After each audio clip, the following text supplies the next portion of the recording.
What are some of the biggest mistakes you can make when you're changing career, and how can you avoid those mistakes? Well, that's what we're going to talk about in this week's episode. I'm Jeremy Klein, and this is Change Work Life.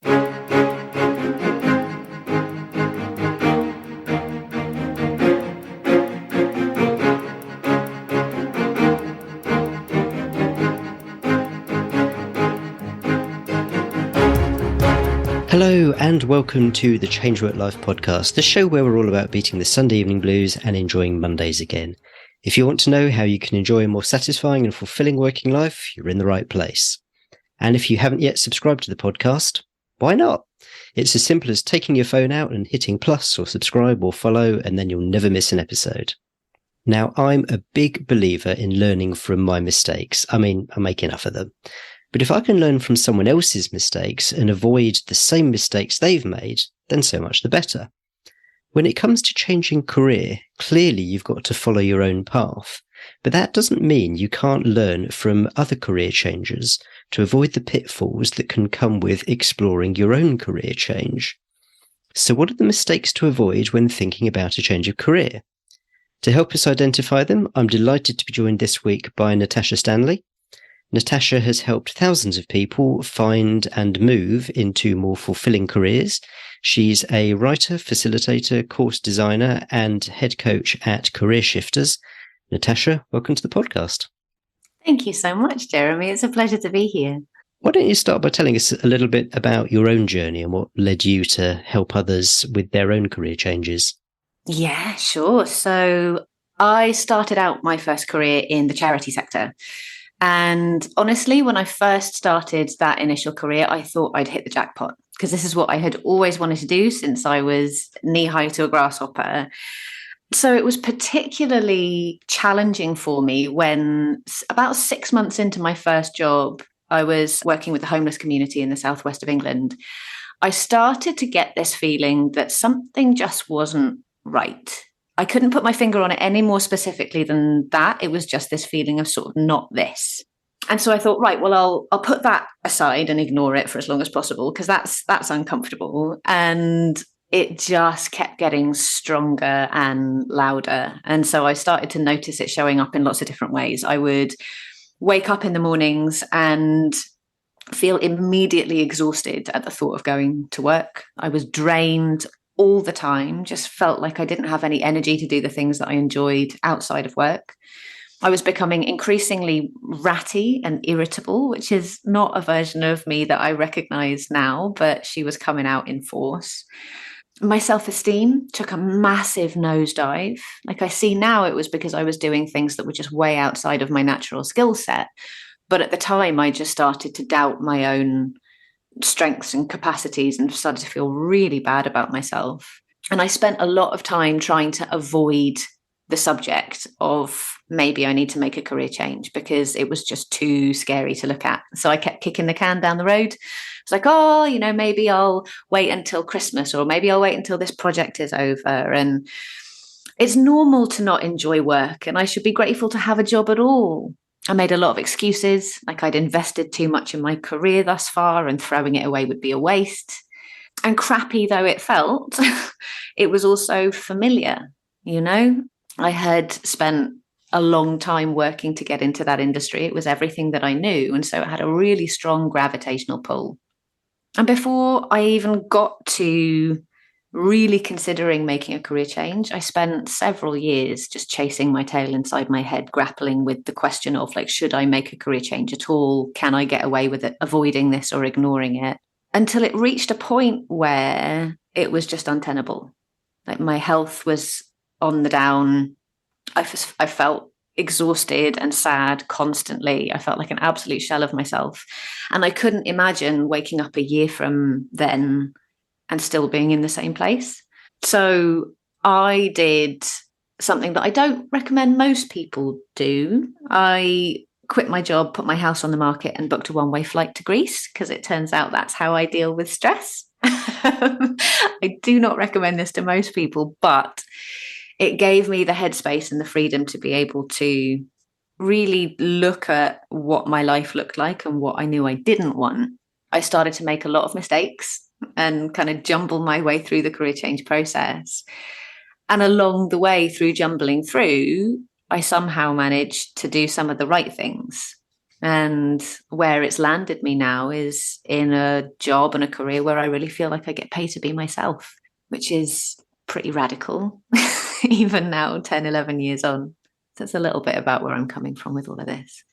What was it that led to the conclusion that it was the job or the career that was causing the exhaustion, the lack of self-esteem, all that sort of stuff, and not something else? I don't know what that could have been, but that this was the root cause? So multiple things, I think.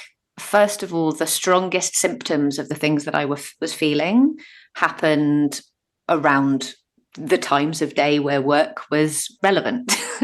So at its worst, I reached the point where, you know, that moment where you wake up in the morning and you don't really know who you are or what life is. You're just sort of a steak in bed. And then suddenly consciousness rushes in and you remember who you are and what you have to do that day. I would find myself regularly in the mornings, as soon as that realization came in that I had to go to work, I'd just have tears rolling down the sides of my face before I'd even got out of bed. I found myself spending all day long clock watching, wishing the days away, and then wishing the weeks away, and living for the weekend or living for the moments outside of work where I didn't have to be dealing with the stuff inside of work. And it really reached the point where I was like, I could wish away my entire life. Like, this is not how I want to spend my time.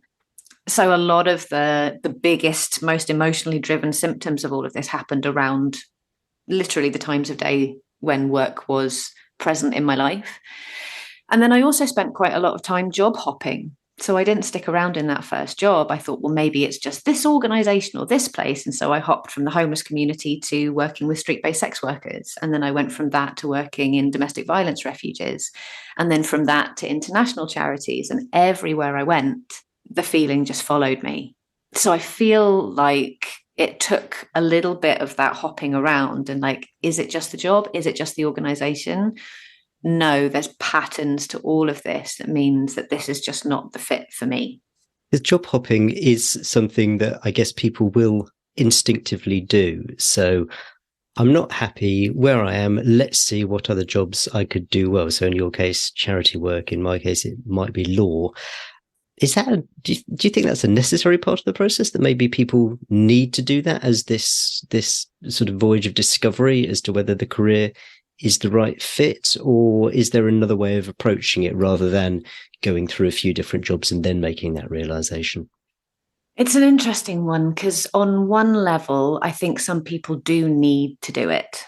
I think some people, in order to make a career change and to really make a big move, need to be 100% certain that they did everything they could to shake out the career that they're coming from. And it's not because they logically need to or because the process requires it of them. It's because who they are and how they're wired. If they make a change without having done that, they are always going to have that question in the back of their heads. On the other hand, for people who are less wired that way and who are more willing to explore in other ways, a lot of what I talk to and help my clients to do is to experiment with different possibilities in really low investment, low risk ways. And that's usually directed towards, okay, well, where do I want to go next? What's the new career for me that's going to be right for me? But you can also apply that to the job or the career or the industry that you're in. So who is doing something similar to me but different that I can have a half-hour coffee with to ask them about the ins and outs of their job? Could I work shadow somebody? Could I spend some time volunteering in a different department of my organization? Could I do a project that requires partnering with a related organization in order to dip my toes into different realms and get a feel for it without taking a massive leap? So I don't think it's necessary on a logical level, but some people do just need to do it for their own peace of mind. Something you said was that you don't recommend this to people, but this is what you did. And I've had a few people say that, you know, they don't recommend leaping out the parachute without necessarily having the plan. In your case, selling the house and buying the one-way ticket to Greece. What's the case for doing that, for just taking the leap into the unknown without necessarily having something lined up? So I think there's different layers to this. One piece of it for me at least, I needed to know who I was in a place and an environment where none of the trappings of Natasha as we knew her were present. So my identity was so closely wrapped up in my work. Everybody knew me as like Natasha, the noble support worker, Natasha, the charity worker. My friends knew me in that way. My parents knew me in that way. I was known around the city I lived in for that kind of work. And so I kind of wanted to shake all of that off and find out if those structures disappear, then who's left? And for people who have the flexibility and the freedom and the autonomy to be able to do that, who feel drawn to do so, go for it, right? There are no right answers to how to do this. Some people say to me, I know that I am so comfortably uncomfortable that I'm not going to do anything unless I give myself a massive push. Like I'm just comfortable enough being miserable that I could do this for another 5 to 10 years. And so I need to do something drastic in order to make sure that I take action, even if that's a scary thing. But it's just not possible for a lot of people. And I really want to put that caveat in place. There is so much guff that is peddled by people like me who are like, seize the day, take a big leap, everything's going to be great. You can do whatever you want. And the reality is not everybody can. If you've got kids or a mortgage or 8 elderly parents or stuff to take care of, not everyone can just drop everything and run away to Greece. I think pushing that idea too far that anybody can do anything means that the smaller steps that some people can take feel less than or less achievable or less exciting, and they really don't have to be. Talked about if the structures disappear, then what's left? I'm curious, apart from relocating yourself, what did dismantling these structures look like for you? One way was very simply learning to introduce myself in a different way. So the standard question when people meet you in all kinds of places at like dinner parties and networking events, but also it turns out up mountains in Greece are, so what do you do? Putting into language, what do I do? Who am I? In a way that didn't include, I run domestic violence refuges, I work with street-based sex workers, I work for the charity sector, allowed me to play with trying on different ways of talking about myself, which gave me the possibility to sort of try on different identities, which was surprisingly powerful. And this is something that I talk to a lot of career changers about, and I'd encourage listeners who are thinking about this to try on. Like next time somebody asks you that, answer them in a different way. You know, my day job is, but in my spare time, normally I do this, but actually what I'm really excited about right now is this other thing. That kind of allowed me to detach a little bit from that sense of identity that was so tightly wrapped up in the charity conversation.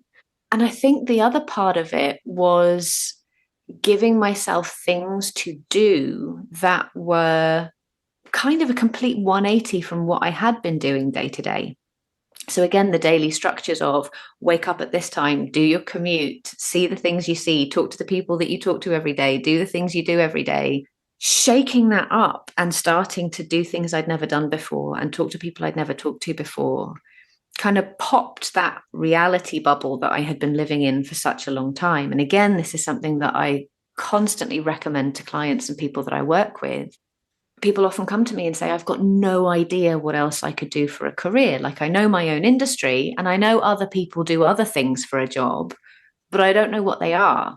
You can't figure this stuff out by figuring it out. The answers are not inside your head. You have to get to them through action and through doing things that take you outside of your reality bubble. So suddenly I learned that I work brilliantly in the mornings, and the afternoons, I can't really do anything that's focused in the afternoons, which I had never really known before because the working day is set up in the way that the working day is set up. And I found out I'm really good at physical work, and I love physical work, which I had never had the chance to do in my previous career. And I started to learn, I'm actually pretty good at explaining stuff that feels quite high level in simple ways that anybody can understand, which was, again, not something I'd had a chance to do in my previous career. So just that experience of doing stuff I'd never done before or hadn't done in a long time allowed me to see myself in a new light and start to generate new ideas for where I might want to head next.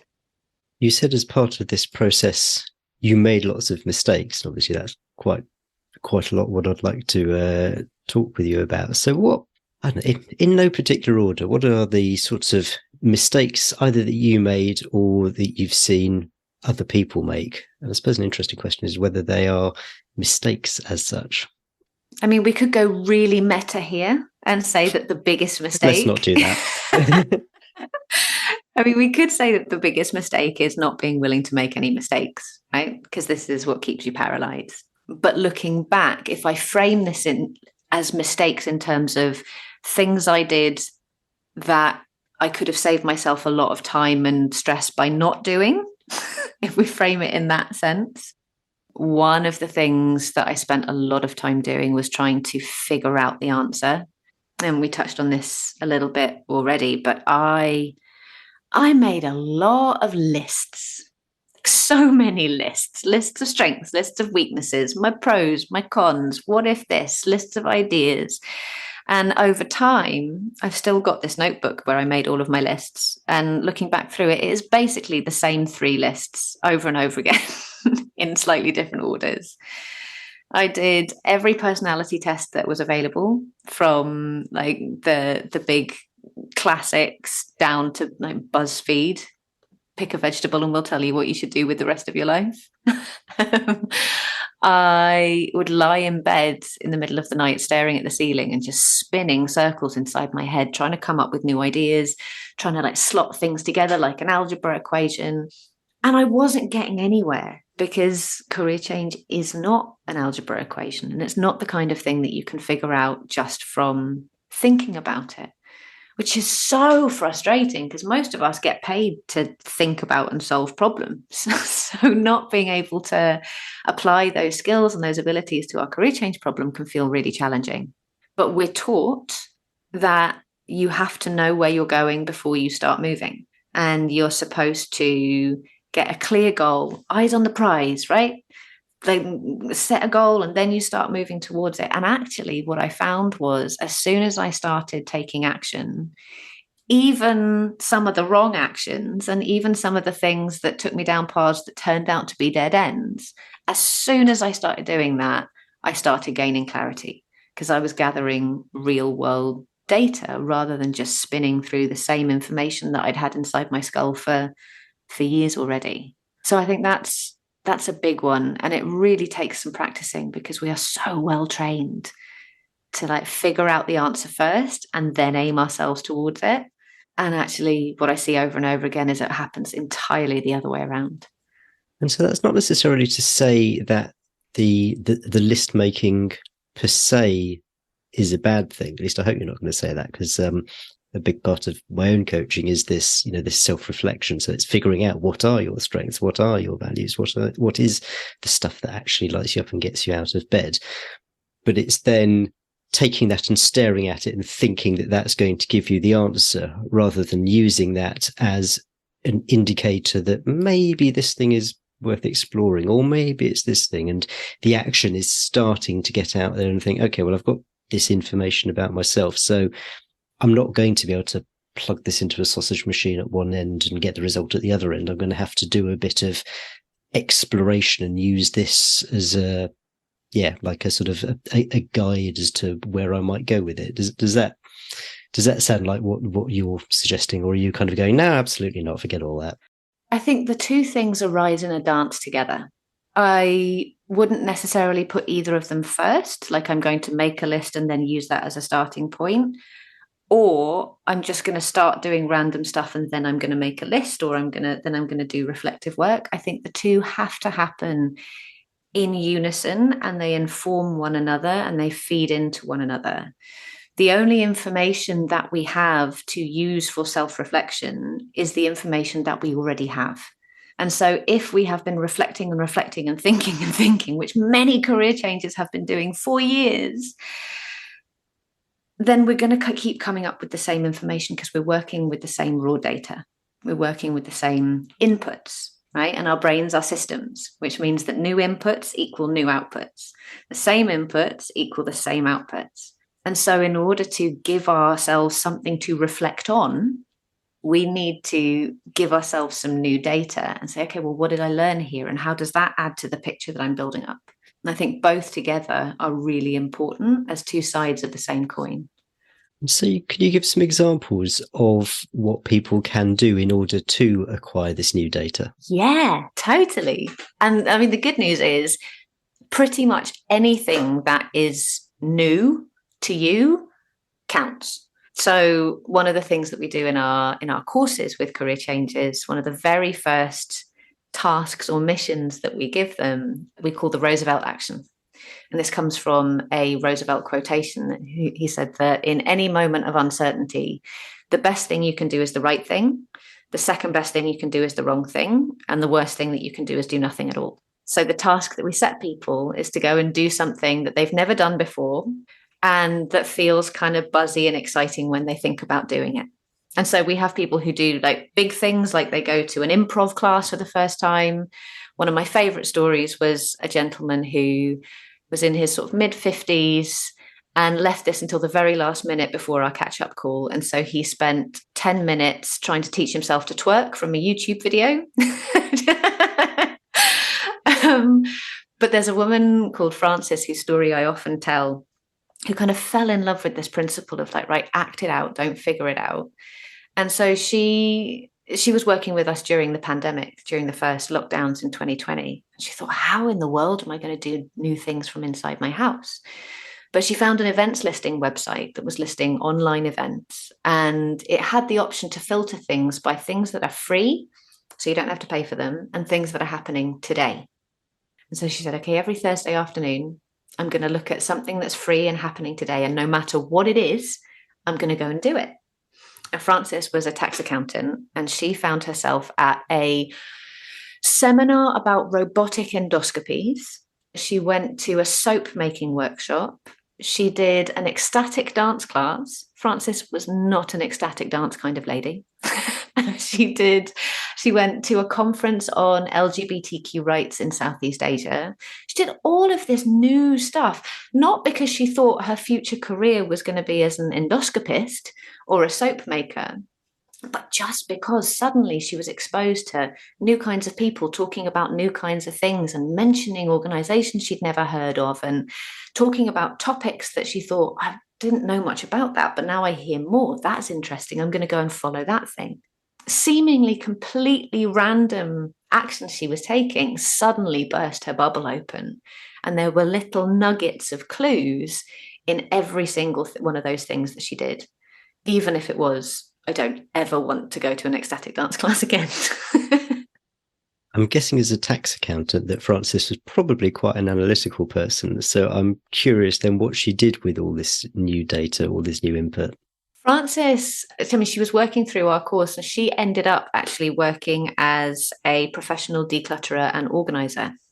So what she really loved, she found, was bringing order to chaos in pretty much any situation. She loved building systems for her own household. Her daughter had ADHD, and so finding ways of putting systems in place to help her daughter showed up as something, actually, this is something that really lights me up.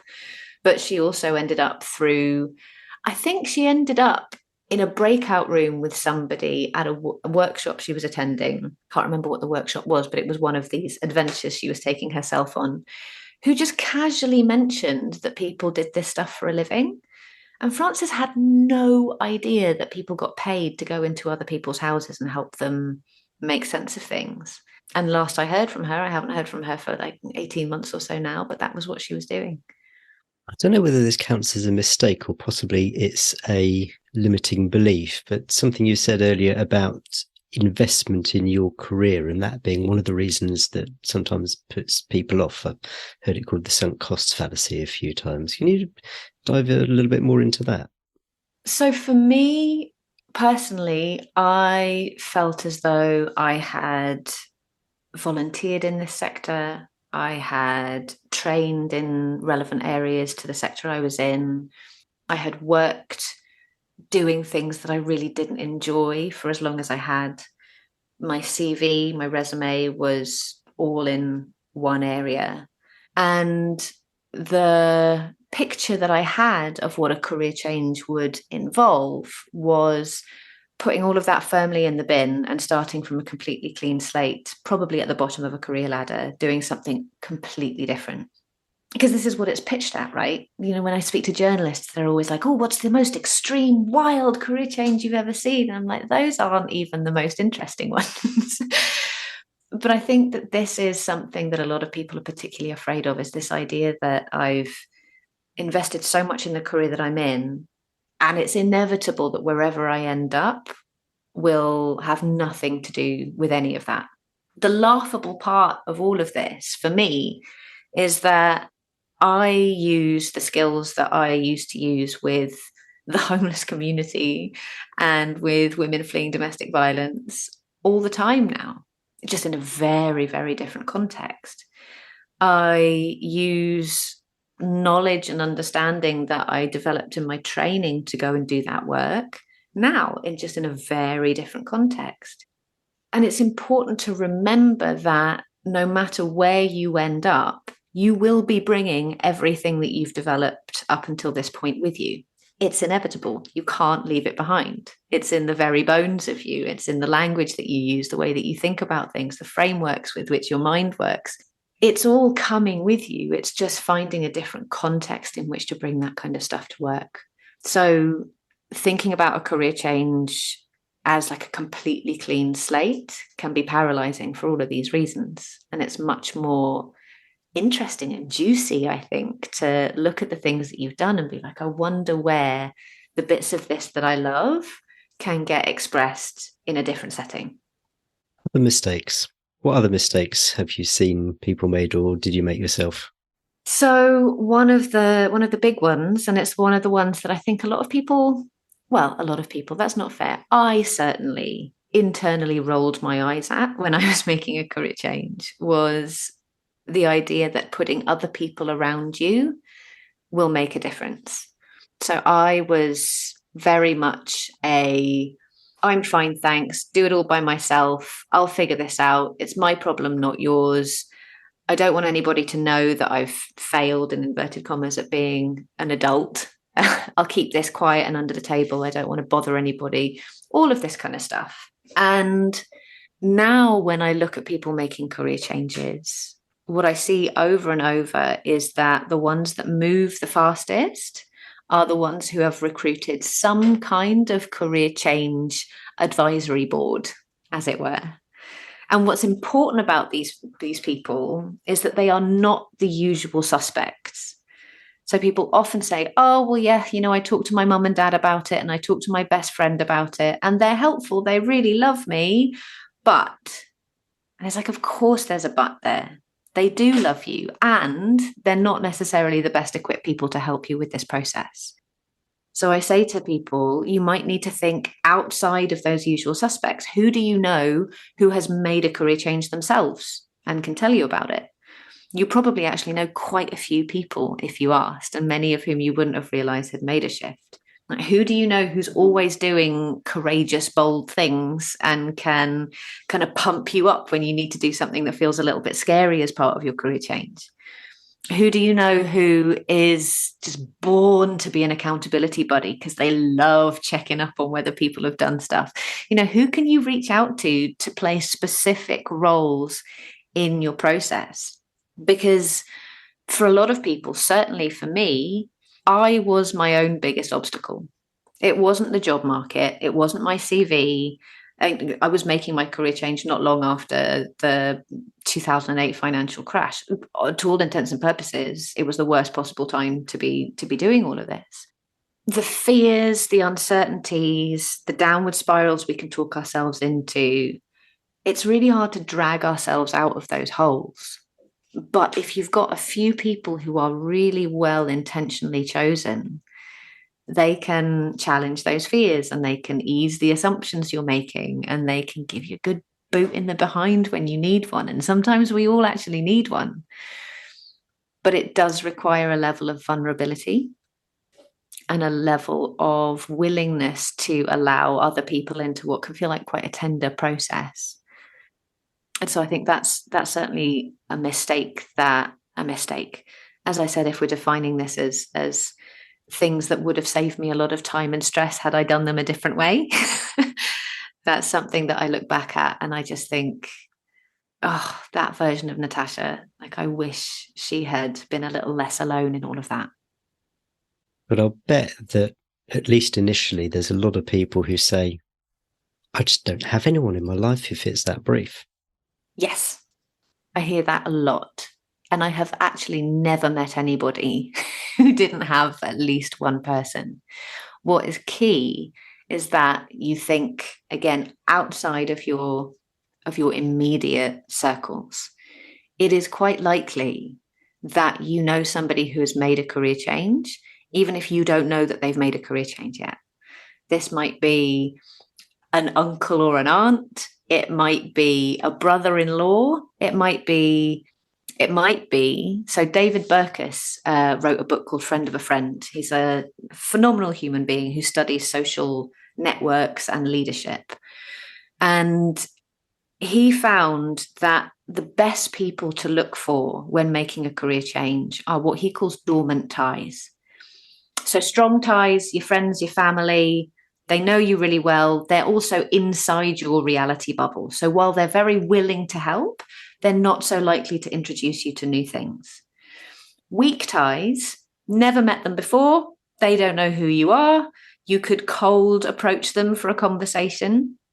If they say yes, they're likely to introduce you to a very new world, but they're less likely to say yes because they don't know who you are. Dormant ties are people who you used to be fairly close with, but through no fault of anybody's, you've just sort of drifted apart.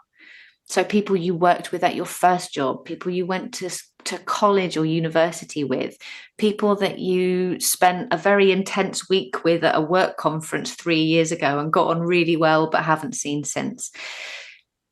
Burkus found that of the people he studied, 68% of people who had made career changes did so through a connection with a dormant tie.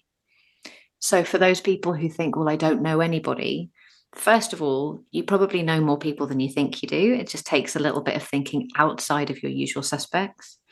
And secondly, have a look at who might lie in that category of dormant ties. I reckon we've got time to fit in one more mistake. So your choice, what would you like to bring to the party? So I think one of the automatic ways that people tend to think about their future career is by starting from their skills, their CV. What have I done so far? And therefore, what will that allow me to do next? I absolutely did this. I used to look at my CV, which I now affectionately call a list of things I don't want to do anymore. I think this is what most people's CVs are. And I thought to myself, okay, well, good working knowledge of UK welfare benefits, difficult, dangerous and disturbing behaviour training. Like, what does this all allow me to do? Basically, what it allowed me to do in my head was work for the probation service, go into like government lobbying and campaigning, or work with international charities. And I didn't want to do any of those things.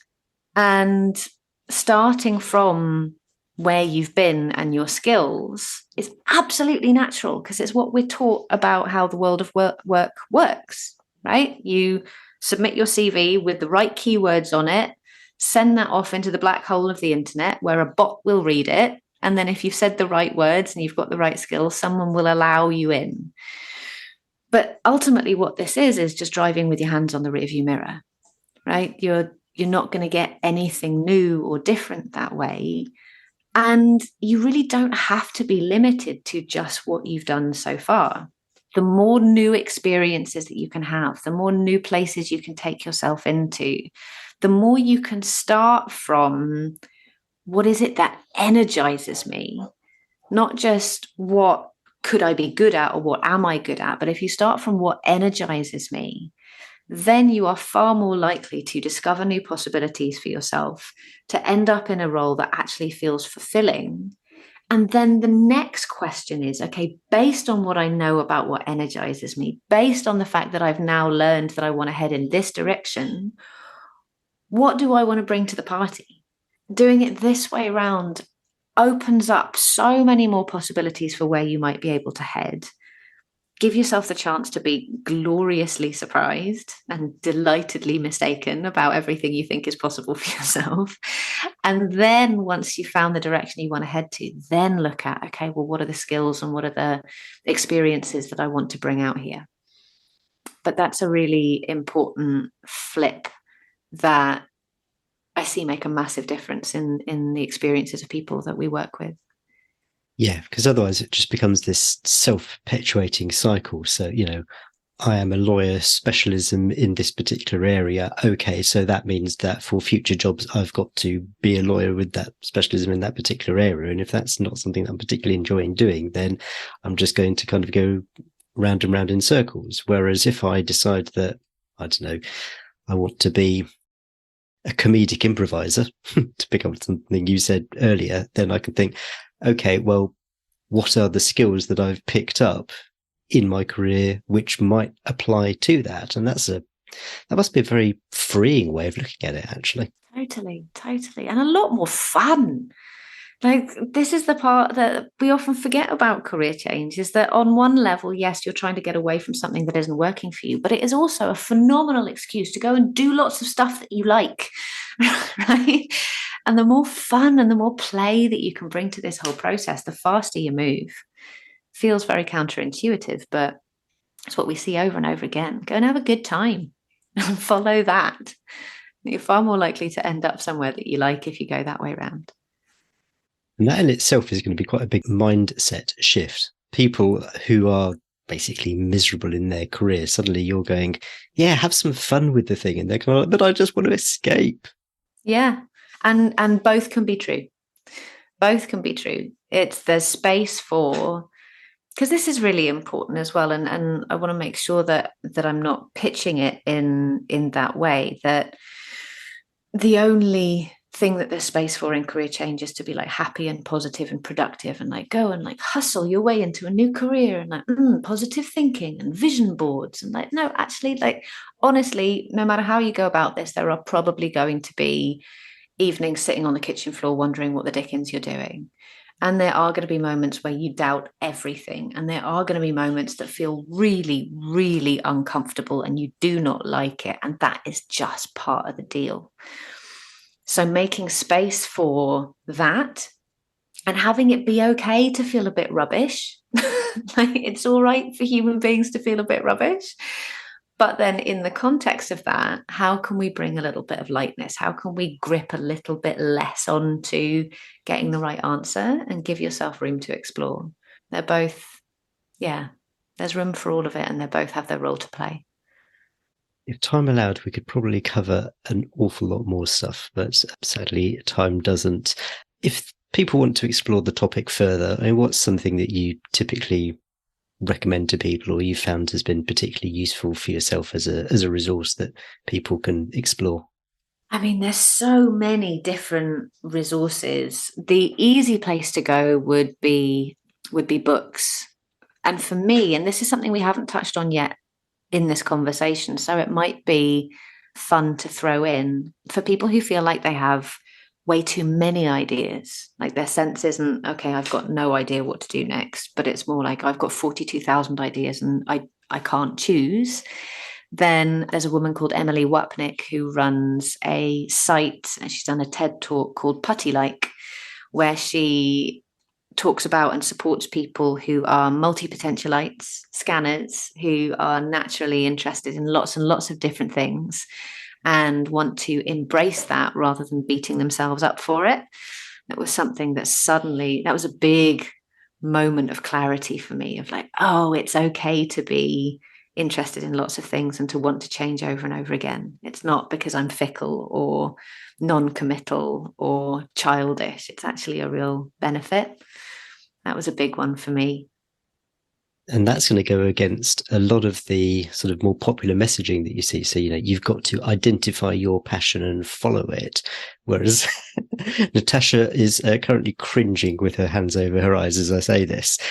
But this idea that you can be passionate about lots of things and maybe flip between them, that it's okay. Totally. That's going to be new to people. Oh, totally. There's so much on the internet. And I remember this from when I was making my shift, like how to change career. Step 1, find your passion. Like it's just down the back of the couch somewhere, and if that is the first thing you have to do before you can do anything else, how is anybody going to make a move?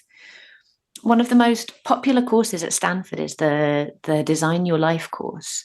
And one of the studies that underpins that course found that 86% of people do not have one single passion. Some of them don't have a passion at all. They've just like, I really like this. I'm quite interested in. That is great. We don't all have to be like tearing our hearts out over a topic in order to have a good time doing it for work. It's a real bugbear of mine. So yes, we can have lots of different things we're interested in. We can have things that we just like a lot. Thank you very much. It's all good. If someone wants to get in touch with you, where would you like them to go? So you can find all of the work that we do with career shifters at careershifters.org. On there, you can find lots of expert articles, success stories who have made career changes and how they did it. We've got a masterclass series where we interview lots of specialists on different topics, and then our workshops and longer courses for people who want to do this as part of a community. And then you can also find me and my other ramblings and curiosities at natashastanley.co.uk. Links to those in the show notes as usual. Natasha, thank you so much for coming on the podcast. Thank you, Jeremy. It's been a lot of fun. Okay, hope you enjoyed that interview with Natasha Stanley. Lots of great tips there from Natasha, and if you've been listening to this podcast for any length of time, you'll know that the one that stood out most for me was networking, connecting with other people, asking other people about what they do. And I wanted to give you a really real example of this. So the day I recorded this interview, somebody posted on my local town's Facebook group. They're doing the Career Shifters program, and they asked whether there was anyone who'd be prepared to have a 15-minute conversation with them about their own career. They explained in the post how it's one of their missions as part of the Career Shifters course to have these conversations with people in different careers. So this person put a post on the local Facebook group and she received 69 comments, and that was before she turned comments off. So there's proof, if proof is needed, that people really are happy to help and to chat about themselves. So it's definitely worth doing. As always, there's a summary of the key points from the conversation, a full transcript, and links to the resources mentioned in the show notes for this episode at changewhatlife.com/172. That's changewhatlife.com/172. And whilst you're there, take a look at changewhatlife.com/coaching. That's changewhatlife.com/coaching for details of the coaching I offer, which includes career change coaching. I'm not going to say it's a mistake to think that you can just figure things out for yourself in your own head, because some people can, and with time maybe you can as well. But the fact is, you'll do it much more quickly and effectively when you work with someone, and whether that's Career Shifters or whether that's with me as a coach or with someone else who specialises in career coaching, I can't stress how valuable just having someone in your corner giving you this support, accountability and different perspective, it can be incredibly useful. So if I'm someone you'd like to explore working with, you can go to changewhatlife.com/coaching, changewhatlife.com/coaching, and you can book a 30-minute call with me to find out what I'm all about. There's another great interview coming up in 2 weeks' time, so if you haven't subscribed to the show already, make sure you do, and I can't wait to see you in 2 weeks' time. Cheers. Bye. Bye.